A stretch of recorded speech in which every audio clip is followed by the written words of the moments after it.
Olá, meus irmãos e minhas irmãs. Chegamos hoje à pergunta de número 7 do Catecismo Nova Cidade. E a pergunta número 7 é a seguinte: o que a lei de Deus requer? A resposta é: a lei de Deus requer obediência pessoal, perfeita e perpétua, que amemos a Deus de todo o coração, alma, mente e força, e amemos o próximo como a nós mesmos. O que Deus proíbe nunca deve ser feito, e o que Deus ordena, que sempre seja feito. O versículo que corrobora isso que nós falamos está em Mateus, capítulo 22, do verso 37 ao 40, que diz: E Jesus disse-lhe: Amarás o Senhor teu Deus de todo o teu coração, e de toda a tua alma, e de todo o teu pensamento. Este é o primeiro e grande mandamento. E o segundo, semelhante a este, é: amarás o teu próximo como a ti mesmo. Desses dois mandamentos dependem toda a lei e os profetas. Oi, pessoal! Olha quem eu trouxe para falar o versículo do dia com a gente hoje. É a Preciosa! Oi, Preciosa! Oi, Samuca! E qual vai ser o versículo dessa semana? O versículo da semana é: ainda que eu ande pelo vale da sombra da morte, não temerei mal nenhum. Nossa, é isso mesmo! A gente não precisa temer mal nenhum, porque sempre o bom pastor está com a gente, protegendo a gente de todo mal. Não é, Preciosa? É isso mesmo, Samuca! Vamos orar agora? Vamos! Senhor Jesus, obrigado, porque o Senhor é o meu pastor. Eu tenho um pastor agora. Abençoe a nossa semana. Em nome de Jesus. Amém. Amém! Vamos para nossa historinha. Tchau. Tchau! Uau! Eu pertenço ao bom pastor agora. E eu sou preciosa para ele. Olha lá o bom pastor. Olá, Preciosa! Olá, bom pastor. Fico feliz que você esteja bem. Amanhã iremos fazer uma longa viagem para lugares altos. Lugares altos? Mas por quê? Por que estamos indo para lá? Eu te explico, Preciosa. Os lugares altos são maravilhosos. Você vai amar. Estamos quase no verão. Daí, aqui fica sempre muito quente e seco. E a gente tem que ir para lugares mais altos, onde tem uma grama fresquinha e gostosa. Lá nas montanhas. Lá sempre tem gramas bem verdinhas. E os rios são tão fresquinhos. Você vai amar, Preciosa. Mas eu tenho medo de subir em montanhas altas.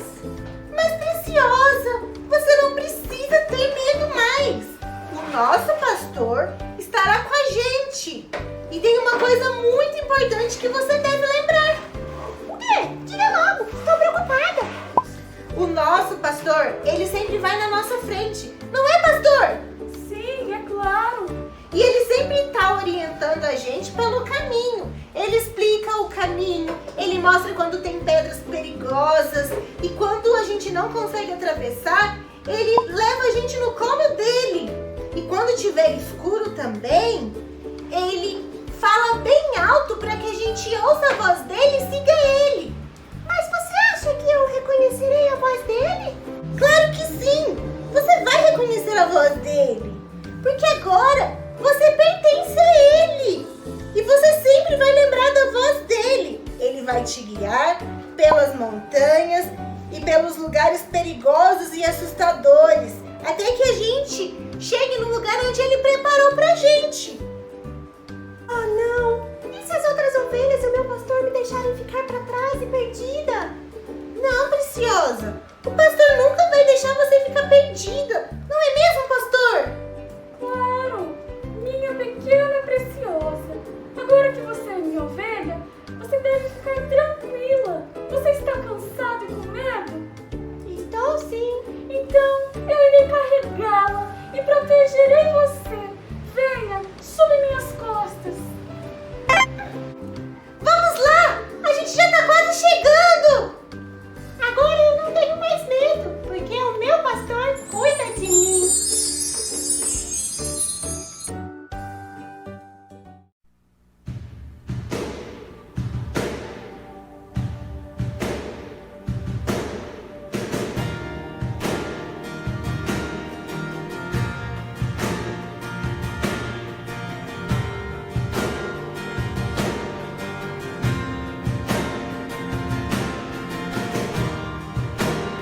Todos necessitam de um amor perfeito, perdão e compaixão. Todos necessitam de graça e esperança, de um Deus que salva.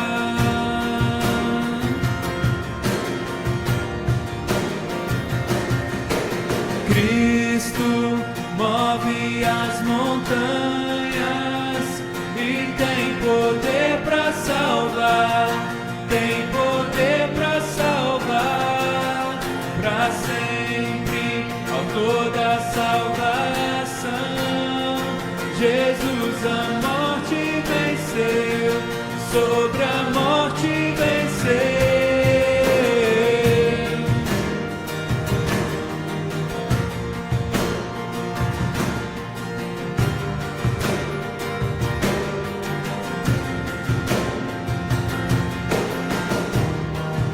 Aceitas com meus medos, falhas e temores, enche o meu viver, a minha vida entrego pra seguir teus passos, a ti me rendo.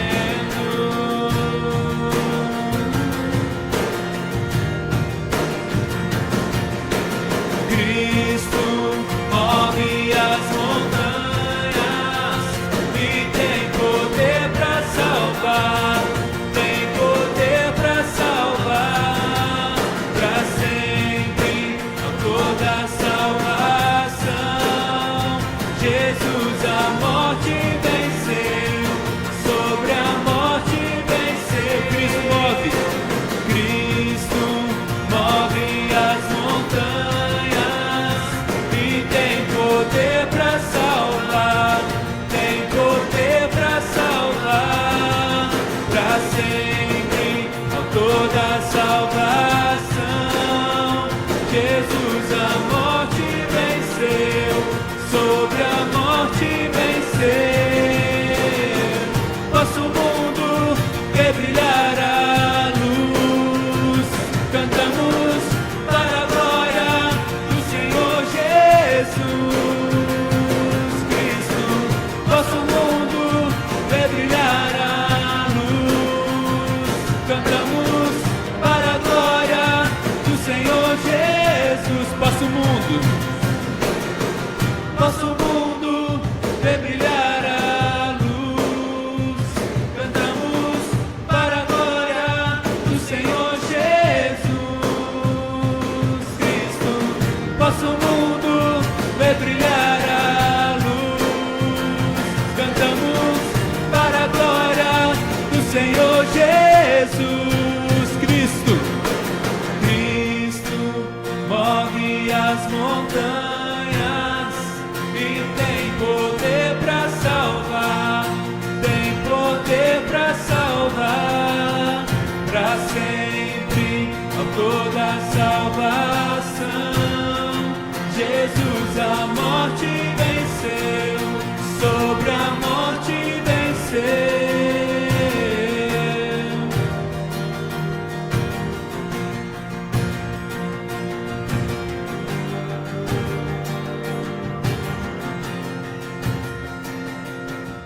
Se você tem a sua Bíblia, abra ela em Tito, capítulo 3, versículos 1 e 2. Tito 3, estamos chegando no último capítulo. Na verdade, nós já lemos o último capítulo na semana passada, né?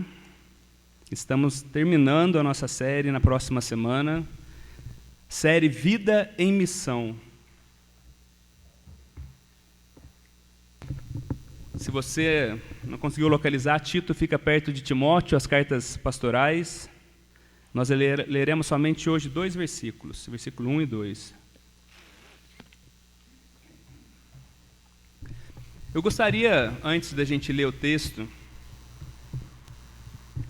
de contar uma história que talvez alguns de vocês já ouviram, que eu já usei essa história real numa pregação alguns anos atrás, e que me chamou muita atenção. Me chamou muita atenção pelo teor da história, por como essa história se desenvolve, e me chamou a atenção também porque essa história aconteceu bem perto da gente, numa cidade perto de Itajubá. No ano de 1983, na cidade de Lorena, uma senhora chamada Ana Maria, ela morava num bairro de Lorena, não sei quantos conhecem, chamado Santo Antônio. E essa senhora tinha uma padaria debaixo do apartamento onde ela morava. Ela tinha um comércio e ela morava no andar de cima com seus filhos. E numa madrugada, um assaltante entrou na sua casa, essa história é real, tá, gente? E acabou por assassinar um dos seus filhos, de 18 anos, um jovem de 18 anos. E no velório, ainda no velório, essa senhora era católica, no velório, na missa, né, de corpo presente, que os católicos chamam, essa senhora ela já falou que ela não queria a vingança contra o assassino de seu filho. E no próprio velório ela declarou o perdão, ela declarou o seu perdão, eu perdoo esse jovem, esse homem que matou meu filho de 18 anos. E certamente, né, foi um momento de muita comoção, de muita lágrima. O assassino foi preso, foi julgado e foi condenado, e ele foi preso em São Paulo, na casa de detenção de São Paulo. Hoje não existe mais, né? Tão logo essa senhora, a dona Ana, que tinha falado que perdoaria o assassino de seu filho, tão logo ela descobre que esse jovem está preso em São Paulo, ela então começa semanalmente a pegar um ônibus de Lorena e viajar 200 quilômetros para falar do amor de Deus para o assassino de seu filho. Pouco tempo depois, esse jovem revelava, sobre lágrimas, nas câmeras da Globo, um jornal, o arrependimento do seu gesto. E ele lamentava não ter conhecido Jesus Cristo antes de ter parado na cadeia e de ter matado o filho da dona Ana Maria. Que testemunho, né, gente? Que história. É real de uma senhora que agiu com graça. E eu estava me lembrando dessa história porque eu me pergunto, como será que foi a vida desse jovem, desse homem que foi preso depois desse acontecimento? Eu até dei uma busca no Google para tentar descobrir se tinha alguma informação. Como será que é a vida desse homem hoje, se ele está vivo, o que aconteceu depois? Mas eu estou certo de que a vida desse homem teve um rumo totalmente diferente do que estava traçada antes, né? Isso porque, gente, atitudes de graça e atitudes de amor, elas têm o potencial de trazer mudanças. Imagine comigo se essa senhora decidisse pegar o ônibus toda semana e ir lá para São Paulo e desse uma lista de coisas de afazeres para aquele jovem. Fala assim, olha, você matou meu filho. E eu vou te perdoar se você cumprir isso aqui. Se você cumprir isso, eu vou te perdoar. Se você se comportar bem dentro da prisão, se você se comportar bem, se você não se envolver em coisas erradas dentro da cadeia, aí você vai ter o meu perdão. Mas se você tiver um mau comportamento dentro da cadeia, você não vai ter o meu perdão. O que aconteceria? Ele não mudaria. Ele não mudaria, porque uma lista de afazeres, elas não carregam o potencial para a transformação do nosso coração. O que carrega o potencial para a transformação da nossa vida é a graça. E muitas vezes é assim que a gente faz. Muitas vezes a gente abre a Bíblia, a gente lê o que a Bíblia nos pede, a gente tenta obedecer aquilo simplesmente olhando para as listas de afazeres. Eu tenho que fazer isso, eu posso fazer isso ou não posso fazer isso. A Bíblia fala que eu posso fazer isso, eu devo viver assim ou não devo viver assim. E depois de um tempo a gente se vê sobrecarregado, porque você simplesmente olhar para uma lista de afazeres e achar que ela em si vai trazer o poder de mudança, isso não vai acontecer. E é por isso, por que eu estou falando isso? Porque nas 2 últimas semanas, nós fomos encharcados nas passagens que nós lemos, de graça. Porque se você olhar toda a trajetória da Bíblia, ela é sempre assim. Quando Deus tira o povo do Egito, Ele não tira e fala assim, olha, eu vou tirar vocês do Egito, se vocês obedecerem esses 10 mandamentos, ou na verdade, Deus não chega no Egito e fala assim, olha, eu vou dar 10 mandamentos para vocês, se vocês obedecerem, eu vou tirar vocês do Egito. O que Deus faz? Graciosamente, Ele tira o povo, e depois Ele fala, agora que vocês são meu povo, agora que vocês são propriedade exclusiva minha, e eu quero que vocês vivam como uma nação santa, eu vou dar os mandamentos para vocês, como uma forma de amor, como uma forma daquele povo que foi salvo pela graça, viver a obediência das leis. Agora, se você inverter o caminho e tentar pela obediência da lei a mudança, você nunca vai conseguir. E a Bíblia faz, e Paulo faz isso constantemente nessa carta. Quando Paulo ele fala como que as pessoas deveriam viver na sua casa, no seu trabalho, no meio ele sempre coloca, vocês devem viver assim, aí ele dá uma explicação da graça. Porque Jesus se entregou. Na semana passada nós vimos porque Cristo morreu por nós quando nós ainda éramos pecadores. Lembre-se de quem vocês eram. Lembre-se de que vocês eram insensatos, de que vocês eram insubordinados. Lembre-se de que vocês eram egoístas. Mas Cristo salvou vocês não por causa do que vocês fizeram, mas por causa da graça dele, da misericórdia, como o Rodrigo pregou na semana passada. Misericórdia, Deus não imputou para a gente aquilo que nós merecíamos. Misericórdia, Deus não nos dá aquilo que nós merecíamos, a morte. Mas graciosamente, Ele não somente não imputa, como Ele nos dá a vida, a salvação. E Ele nos faz herdeiros com Ele, falando, olha, tudo que é de Jesus vai ser seu. Isso é graça. Nisso existe o potencial para a mudança da vida do cristão. Talvez você esteja aqui, você talvez viva nesse ciclo, né? Olhando para os mandamentos da Bíblia frustrado, olhando para os mandamentos da Bíblia frustrado, olhando para os mandamentos da Bíblia frustrado. Talvez está faltando você olhar para a graça do Senhor e saber que nela você vai encontrar o potencial para mudança na sua vida. E Paulo desejava que os cretenses que eram conhecidos, eu não sei quantos se lembram, na primeira semana nós falamos, na segunda, os cretenses haviam, assim como o pessoal fala que existe o jeitinho brasileiro, quando fala do Brasil, o jeitinho brasileiro é algo que remete logo ao brasileiro, né? Existia um ditado popular em Creta, que era muito famoso, de um poeta cretense, que escreveu mais ou menos 200 anos antes de Cristo. Era assim, cretenses, vocês são sempre mentirosos, olha a fama, feras malignas e glutões preguiçosos. Né? Que jeito para ser conhecido, né? Eles precisavam de mudança. E aonde eles iriam achar esse potencial, essa força para a mudança?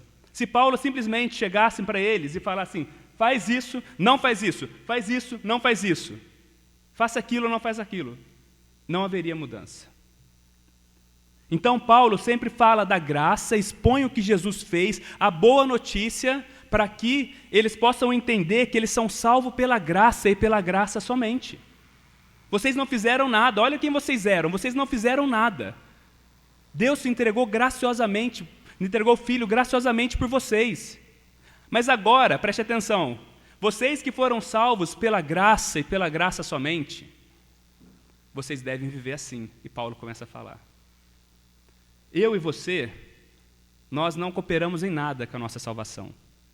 Mas nós que fomos salvos pela graça, fomos salvos por um estilo de vida segundo a graça. A graça que nos salva é a graça que vai nos ensinar a caminhar e que vai nos ensinar a santidade. Então, por quê? Imagine que a sua vida é uma árvore. A graça, ela é a raiz, de onde flui toda essa mudança, de onde flui a força para a mudança. As boas obras, ou os frutos, são as boas obras. O que demonstra que você entendeu a graça, que você recebeu a graça, são os frutos. Porque se você pensar em última instância, eu falar assim, eu recebo a graça, mas quem está vendo a graça na minha vida? As pessoas vão entender o que é a graça quando elas verem as boas obras na minha vida, quando elas verem o meu estilo de vida, porque nós somos salvos pela graça, predestinados antes da fundação do mundo. Paulo fala em Efésios 2, 8, se eu não me engano, e 10, para vivermos em boas obras. E é isso que Paulo ele quer levar os eleitos em Creta a entender. Ele fala nos primeiros versículos: meu objetivo com essa carta é levar os eleitos à fé e ao conhecimento que conduz à piedade.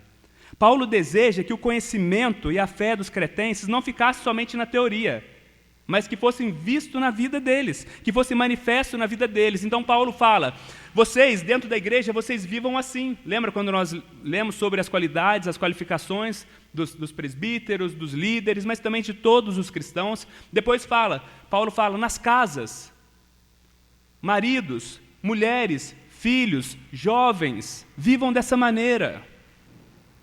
No trabalho, que vocês não sejam subordinados, mas que vocês dê bom testemunho, que vocês sejam proativos no trabalho, que a forma como vocês trabalhem leve os seus patrões a falarem por que ele trabalha dessa forma.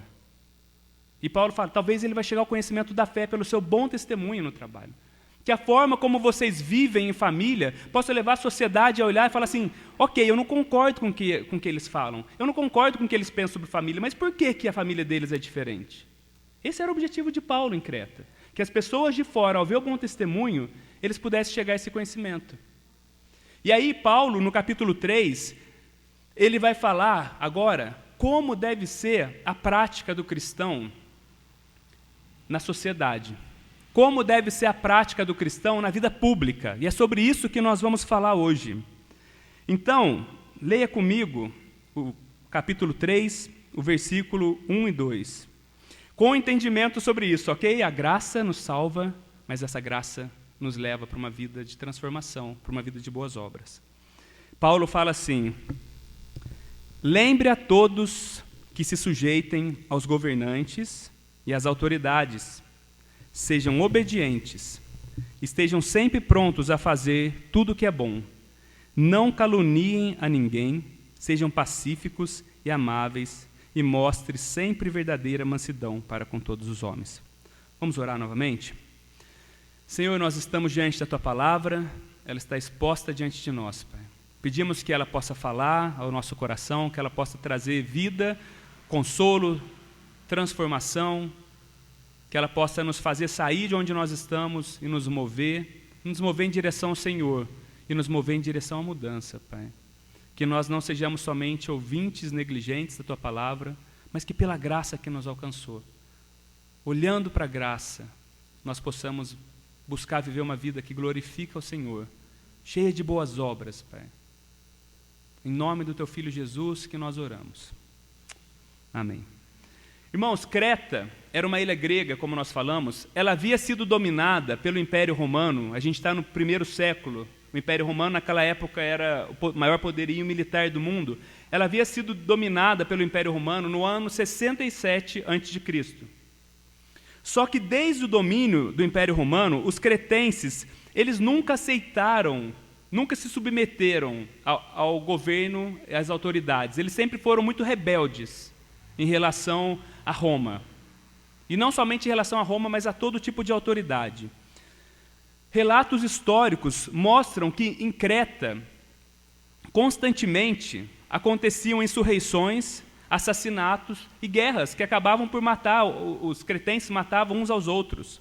Então havia ali em Creta uma efervescência, sempre esse desejo por revolução, por guerra, de insubordinação. E Paulo, ele conhecia essa fama dos cretenses. Paulo plantou a igreja ali. Paulo conviveu provavelmente alguns anos com aquele povo. Então Paulo, ele fala para Tito, começa falando, lembre-os. Por que lembre-os? Porque certamente Paulo já havia ensinado para eles. Quando você fala para alguém, lembra eles, relembre-os, é porque você já ensinou. E o que Paulo deseja que Tito lembre a eles? Primeiro, que eles devem sujeitar-se aos governantes e às autoridades. Parece algo simples, mas para um povo que havia crescido com um sentimento de ódio aos governantes e a Roma, isso era um desafio muito grande. Eles precisavam ser lembrados constantemente que aquele padrão na qual eles cresceram, da sociedade cretense, de revolução, de insurreição, de assassinato, não era o padrão a qual Deus havia chamado eles para viver. E que agora eles tinham um novo Senhor, que não era a cultura, a sociedade, mas esse novo Senhor era o Evangelho, era Cristo. E eles deveriam, eles que foram salvos pela graça, buscar viver dessa forma. Paulo deseja que a vida dos cretenses, desses salvos em Creta, seja muito diferente da vida dos que não creem em Jesus. Eles não deveriam mais, Paulo está falando, vocês não devem mais ser conhecidos por se envolver em rebeliões, em guerras, mas ao contrário, vocês devem se sujeitar e entregar a obediência voluntária. Presta atenção, obediência voluntária não cega, nós vamos falar isso mais para frente, às autoridades. E uma dinâmica do Evangelho interessante é que sempre que ele nos manda parar de fazer algo, eles eram conhecidos por rebelião e guerra. Paulo não fala simplesmente assim, parem de fazer isso e pronto, acabou, tá bom. Paulo fala assim, vocês devem parar de fazer isso e vocês devem passar por uma atitude proativa, de obediência, de voluntariar-se às autoridades. E eu sei que essa ordem de Paulo, ela continua sendo muito desafiadora também para os nossos dias, esse mandamento. Nós que vivemos num país marcado por corrupção, por maus governantes, talvez muitos de nós já nos perguntamos, será que eu devo me sujeitar ao nosso governo? Quando eu devo me sujeitar? Quando eu não devo me sujeitar? Nós vivemos também no nosso país, de uma certa forma, uma efervescência, todo tempo parece que é todo tipo de governo, né? Entra um governo, a gente quer tirar, entra o governo, a gente quer tirar. Está sempre satisfeito. Parece que sempre o problema maior é do governo. A gente vai falar aqui para frente, o problema maior não é do governo. Parece que a gente vive esse sentimento. E talvez muitos de nós, talvez você nessa manhã, você se pergunte, será, como eu vou obedecer? Como eu vou dar minha submissão? Como eu vou me sujeitar a um governo como o nosso? Então eu quero te dar nessa manhã 3 princípios bíblicos para que você possa entender o conceito de submissão, de sujeição bíblico às autoridades. A primeira coisa que todo cristão precisa saber sobre a questão da sujeição às autoridades, é que toda autoridade, ela é constituída por Deus. Gente, a gente não vai ter tempo hoje para entrar lá nas entranhas de todo, tem muitas coisas nisso, mas a gente precisa saber pelo menos, né, o beabá. Toda autoridade, ela é constituída por Deus. O próprio apóstolo Paulo, eu acho que a gente tem o texto aqui, ele vai dizer em Romanos, capítulo 13, versículo 1, ele fala assim, todos devem sujeitar-se às autoridades governamentais, pois não há autoridade que não venha de Deus. As autoridades que existem, presta atenção no que ele fala, foram por ele estabelecidas. Paulo não está falando assim, Deus permite que alguns sejam constituídos autoridades. Paulo está falando que todas as autoridades constituídas que existem são constituídas por Deus. Elas foram estabelecidas por Deus. E isso você vê também em toda a narrativa bíblica. Faraó foi usado por Deus, mesmo não temendo a Deus. Há uma profecia sobre Ciro, 200 anos antes dele ser rei. Deus ia constituir ele como rei, para exercer juízo. Não existe autoridade, a primeira coisa que o cristão precisa entender, que não existe autoridade que não foi constituída por Deus. O próprio Jesus falou isso para Pilatos. Você lembra quando Pilatos fala, eu tenho poder para te soltar, por que você não me responde? Eu tenho poder para te soltar, para te mandar embora ou para te prender. Jesus vira para Pilatos e fala assim, você não teria nenhuma autoridade sobre mim, se não fosse te dado do alto. Ah, mas era um homem que não era temente a Deus. Toda autoridade, ela é constituída por Deus. Você pode imaginar um mundo como o nosso, sem governo, sem autoridades? Quem queria proteger, né, o direito dos oprimidos? Quem queria fazer a observância das leis?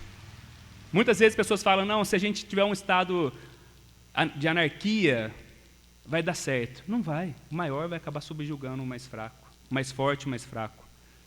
Deus estabeleceu o governo para refrear o mal e para fazer a justiça no mundo caído como o nosso.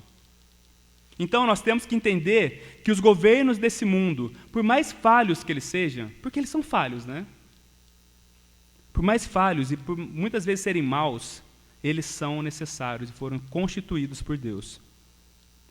Então, quer você goste, quem ganhou as últimas eleições, eu sou X, eu sou Y, eu sou direita, eu sou esquerda, quer você goste, quer você não goste, você precisa entender uma coisa, toda autoridade ela é constituída por Deus.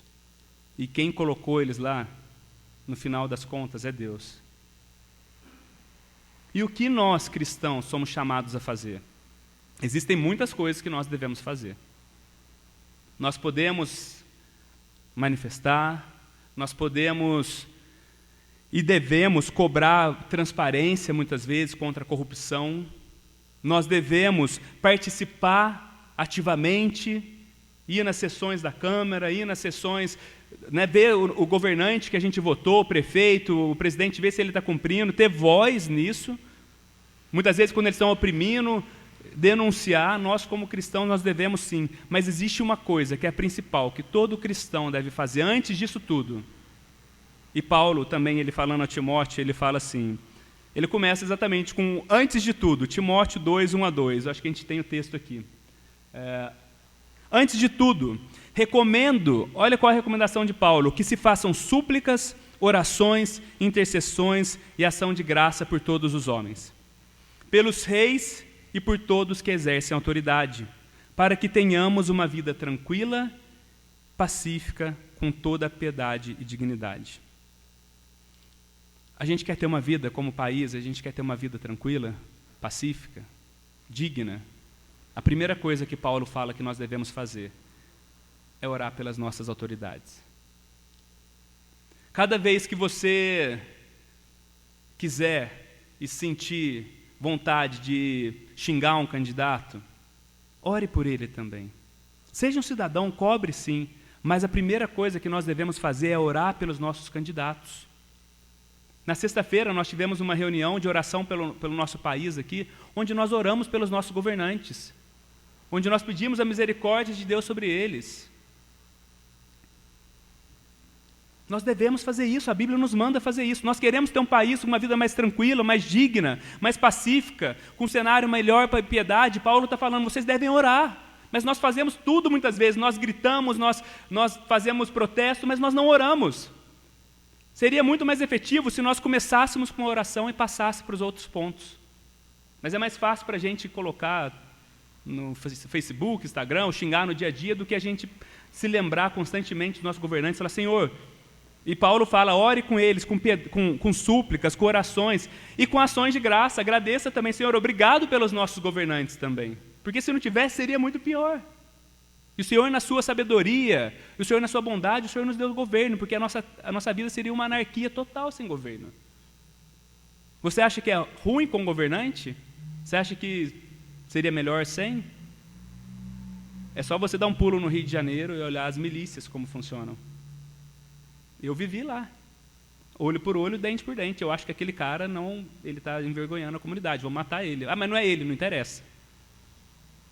Realmente, muitas vezes, os nossos governos fazem um desserviço, às autoridades, às polícias, mas na maior parte do tempo, eles estão fazendo o bem, o correto. Então, o nosso principal chamado, uma vez que nós entendemos que toda autoridade é constituída por Deus, nós vamos orar por eles, pedindo para que Deus dê sabedoria, pedindo para que Deus os oriente, porque não é fácil realmente. Ah, mas eu não gosto desse governante, eu odeio, ele é isso, ele é fascista, ele é... Gente, não enche seu coração de ódio, ore por eles, esse é o chamado para cada cristão. Eu não estou falando que você tem que concordar com tudo, mas não seja guiado pela nossa sociedade. O que Paulo está querendo fazer com cretenses é falar exatamente isso. Olha, a sociedade faz isso, a cultura vive assim, os cristãos vivem de uma forma diferente, porque eles foram salvos pela graça. Então nós entendemos que toda autoridade é constituída por Deus. A segunda coisa que nós precisamos entender é a seguinte, qual é o papel dos governantes? Porque eu acho que muito da nossa confusão é porque muitas vezes nós não sabemos o que biblicamente Deus espera dos governantes. E aí nós colocamos muitas vezes uma super expectativa nos nossos governantes ou não esperamos de menos deles. Nós atribuímos muitas vezes aos governantes, ao Estado, um papel que não cabe a eles. Nós achamos que o nosso governante, e aí aparece vários messias da vida, não estou fazendo referência ao presidente que é messias também, mas vários candidatos que falam que vão mudar a história e todo mundo vai atrás correndo. Eu estou cansado de receber um rapaz que está falando aí que ele vai aumentar o abono aí para 6 meses, o dia inteiro o pessoal mandando, parece que ele vai salvar, ele vai ser o próximo salvador da história do Brasil. Irmãos, nós devemos ser políticos, sim. Cristão é político. Não tem como. Eu coloquei algo no meu Facebook na sexta-feira, que nós deveríamos ter espaços para debates e diálogos para visões diferentes dentro da igreja. Veio um amigo, um conhecido, e falou assim: vocês não devem falar de política dentro da igreja. Devemos sim. Não devemos falar vote nesse ou vote naquele, mas nós devemos esclarecer a visão bíblica sobre política. Qual que é o papel dos governantes? Porque se nós não soubermos qual é o papel, nós vamos esperar que os candidatos mudem a história do nosso país. E não vão mudar a história do nosso país, por melhor que eles sejam. Quando um dos pais, os pais fundadores dos Estados Unidos, quando ele fez todas as leis e Constituição, ele falou: as leis são boas. Ele falou algo mais ou menos assim: e o coração do nosso povo é bom. Por quê? Porque os Estados Unidos era uma nação que veio da base da reforma protestante, então haviam muitos homens piedosos a Deus. Então a lei funcionava naquele contexto, e funcionava de forma boa. Não adianta a gente ter leis boas. A mudança, ok, passa pelo Estado também, mas não adianta somente ter leis boas se o nosso coração é duro. Se o povo é pecaminoso, só vai refrear o mal, só vai servir para refrear o mal, mas não transforma o coração. A verdadeira mudança acontece quando ela acontece de dentro para fora. Quando uma pessoa, uma vida é transformada. E aí uma vida é transformada. Veja como é mais lento. Essa vida é transformada, e aí ela começa a agir de forma diferente na sua casa. A sua casa percebe e a sua casa é transformada. No local de trabalho, as pessoas percebem e as pessoas são transformadas. A ética daquela pessoa, ela é transformada. O que ela fazia de errado, por debaixo do tapete, aceitava suborno, aceitava fazer isso, ela já deixa de fazer. A vida dela passa a ser diferente. Então as ruas passam a ser transformadas. Os bairros passam a ser transformados. Os estados passam a ser transformados. E aí a nação passa a ser transformada. Mas não, a gente quer um cara que vai chegar lá em cima e vai falar assim: agora, a partir de hoje, tudo é diferente. Não vai acontecer. A gente está se enganando. A verdadeira mudança, ela passa pelo Evangelho. Que vai passar pela política, mas primordial pelo Evangelho. Então, qual é o papel dos governos? De acordo tanto com o apóstolo Paulo quanto o apóstolo Pedro, eles vão falar que todo governo tem duas funções principais. É claro que hoje, né, a gente vê muitas outras funções, mas as duas funções primárias dos governos é uma negativa e uma positiva. Está no texto em Romanos, quando Paulo continua no versículo 3 e 4, ele fala assim: pois os governantes, presta atenção como esse texto ele é interessante. Os governantes, ele está falando, as autoridades, elas não devem ser temidas, a não ser pelos que praticam o mal. Você quer viver livre do medo do mal, da autoridade? Paulo está falando: pratique o bem, e ela o enaltecerá, pois é serva de Deus para o seu bem. Mas se você praticar o mal, tenha medo, pois ela não porta a espada sem motivo. É serva de Deus, agente de justiça para punir quem pratica o mal. O que Paulo está falando é que se você quer viver uma vida tranquila, se você não quer ter medo da autoridade, não faça o que é errado, faça o que é bem. Porque o papel do Estado, e muitas vezes ele não faz isso, mas deveria ser, é enaltecer, honrar quem está vivendo uma vida correta e punir os que estão fazendo coisas más. Na essência, esse é o papel do Estado. Facilitar a vida dos cidadãos de bem e refrear o mal através da correção. Então, claro, tem muitas coisas mais, isso ramifica, mas é a função básica, o papel básico das autoridades e dos governantes. Então, primeiro, toda autoridade é constituída por Deus. Segundo, e dentro dessa primeira, nós devemos orar por eles. Segundo, a função do Estado, você precisa saber das autoridades, quais são. E aí a terceira pergunta: quando nós podemos desobedecer às autoridades? Nós não devemos, né, ter uma sujeição incondicional, como eu falei anteriormente. Sabe, aquela pessoa que é cega, que obedece cegamente? Isso é idolatria ao Estado. Não é isso que a Bíblia nos chama a fazer. Nos primeiros séculos, muitos cristãos perderam a sua vida porque eles não aceitaram chamar César, né, o imperador romano, de Senhor. E não era Senhor, sim, Senhor César. Senhor era o pronome referente ao dono da vida deles. Eles falaram assim: não, nós já temos um dono. Nós não vamos te chamar de nosso dono, porque nós já temos um dono. Então muitos deles foram mortos. porque eles não se sujeitaram a isso. Então nós aprendemos que a nossa primeira lealdade, ela deve ser ao Senhor, a quem pertence toda a autoridade. E aí, muitas vezes, se o nosso dever como cristão, ele entra em colisão com o Estado, nós devemos dar preferência, ou, claro, obedecer a Deus e a sua palavra. Como disse Pedro em Atos, é preciso obedecer antes a Deus do que aos homens. Agora, Paulo, então, depois dele falar sobre a questão das autoridades, ele continua falando para Tito: lembre-os também mais algumas coisas, que eles não caluniem ninguém, que eles sejam pacíficos, amáveis e mostrem sempre verdadeira mansidão para todos os homens. Como os cretenses eram conhecidos? Sempre mentirosos, feras malignos e glutões preguiçosos. Aí Paulo fala assim, fala para eles, lembre-os também, essa questão e a gente pode colocar um quarto ponto que a gente descobre aqui, eles eram insubmissos. Aí Paulo fala, eles devem ser submissos, eles que são conhecidos por ser sempre mentirosos, não devem caluniar ninguém. Eles que eram conhecidos pela rebelião, pela rebeldia, eles devem ser pacíficos, eles devem ser amáveis e mostrar verdadeira mansidão para com todos os homens. Paulo está falando assim, olha, não interessa como a sua cultura vive. Vocês que foram salvos pela graça, vocês devem viver agora de uma forma totalmente diferente. Ah, mas esse é o padrão em Creta. Vocês que foram salvos pela graça, vocês devem viver de uma forma totalmente diferente. Vocês não devem ser caluniadores. Vocês não devem falar mal. Ah, mas talvez a gente traz para os nossos dias, né? Mas eu posso falar mal só das autoridades, né? Porque, assim, você sabe, governante é governante, né? Faz parte a gente falar mal né? Fazer gracinha, fazer piada e falar mal dos nossos governantes. Gente, sejamos críticos. Façamos crítica, sim, mas sem crítica depreciativa aos nossos governantes. Ah, mas a cultura faz isso. Paulo está falando, a cultura é a cultura. Nós precisamos criar uma cultura do reino de Deus. Ah, mas os cretenses eram conhecidos. Vocês agora são novas criaturas. Vocês agora devem viver de forma diferente.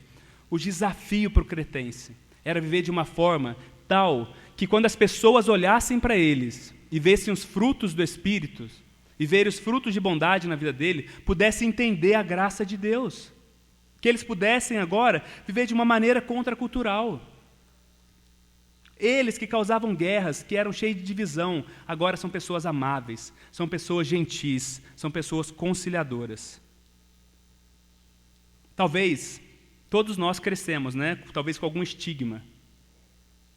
Os cretenses eram, né, mentirosos, talvez nós crescemos numa cultura dentro da nossa casa e na nossa cidade, que a gente fala assim, não, mas eu sempre fui assim, minha mãe sempre me tratou assim, eu entendo desde, isso é normal, eu sempre vou ser meio hostil, eu sempre vou falar mesmo, eu falo, a gente vive numa cultura assim, né, fala, você tem que expressar, você tem que falar mesmo, fala mal, você não gosta daquela pessoa, fala mal, essa é a cultura do nosso tempo. Qual seria a palavra de Paulo e qual seria a palavra de Jesus para nós hoje? A sociedade vive assim. A sociedade vive em guerra e matando uns aos outros, desfazendo amizades, cultura de cancelamento por causa de política. O cristão, ele é político sim, mas ele não coloca toda a sua esperança na política, por isso ele consegue dialogar. Ah, mas a cultura que a gente vive no Brasil é a cultura da mentira também. A gente conta mentirinha branca. Estou chegando aí 5 minutos, tá? Tá em casa. Quantas vezes a gente não é acostumado a fazer isso? Está em casa 5 minutos, estou chegando aí. Estou entrando no carro, ainda está lá calçando tênis. Coisinhas pequenas. Marcar um compromisso. Eu lembro que o primeiro dia na aula, quando eu estudei na Irlanda, o professor falou assim, a aula aqui é às 8 horas. Eu sei da fama dos brasileiros. Eu sei que se vocês falam 8, é 8h30, 9 horas. Ah, ele não falou nem das aulas. Ele falou, se você tiver uma entrevista de emprego, e se você chegar aqui na Irlanda, na Inglaterra, que é mesmo se você chegar a 8h20, eles vão falar assim, tchau. 5 minutos, tchau, era 8 horas. São coisas culturais. São pequenas coisas culturais. Isso é algo pequeno, mas talvez você cresceu numa cultura onde você fala assim, não, eu sempre vou ser assim. Sabe aquela síndrome de Gabriela? Eu nasci assim, eu cresci assim, eu vou morrer assim. Isso não é o que o Evangelho fala de você. O Evangelho fala que você que foi salvo pela graça, você tem esse potencial para viver uma vida totalmente diferente. E nós, como cristãos, numa cultura de tanto ódio, como nós temos vivido, de tanta intolerância, nós somos chamados para viver de forma gentil, com tolerância. Por quê? Porque o nosso Senhor Jesus viveu assim. Ele era manso e humilde de coração. Ele nos aceitou e entrou no nosso mundo quando nós ainda éramos seus inimigos. E pode ser que quando nós venhamos a agir assim com graça com as pessoas, com aqueles que talvez agem com ódio conosco, que nós não combatemos com ódio, mas nós combatemos com amor, pode ser que muitas vezes nós sejamos hostilizados. Pode ser que o mundo venha retribuir com maldade, com inveja, com ódio. O que nós devemos fazer quando isso acontece? A gente precisa se lembrar quem nós éramos. A gente precisa se lembrar o que Deus fez por nós quando nós ainda o odiávamos. Quando nós éramos seu inimigo. Deus não ficou distante de nós. Deus se fez presente. Ele apareceu na nossa história, Ele apareceu no nosso mundo, graciosamente, morreu no nosso lugar, para que nós pudéssemos ter vida. Cristo foi caluniado, zombado, recebeu tratamento hostil, para que nós pudéssemos ser salvos. Então, que nós também vivamos uma vida em missão dessa forma, que isso nos leve não a nos proteger nos nossos relacionamentos. Não, eu não vou relacionar com aquelas pessoas porque elas são hostis.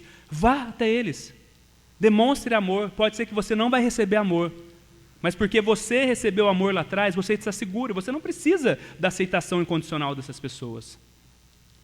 Nós podemos e devemos viver, nós que somos salvos pela graça, uma maneira diferente. Nós podemos e devemos mostrar para o mundo que existe uma outra forma de viver nos nossos relacionamentos. Seja os relacionamentos pessoais, seja os relacionamentos com os nossos políticos e autoridades, e seja os relacionamentos com a sociedade. O cristão ele é chamado para ser luz e para brilhar nesse mundo. Mas se você pegar uma lista de afazeres e tentar obedecer aquilo, você não vai conseguir. Como nós conseguiremos?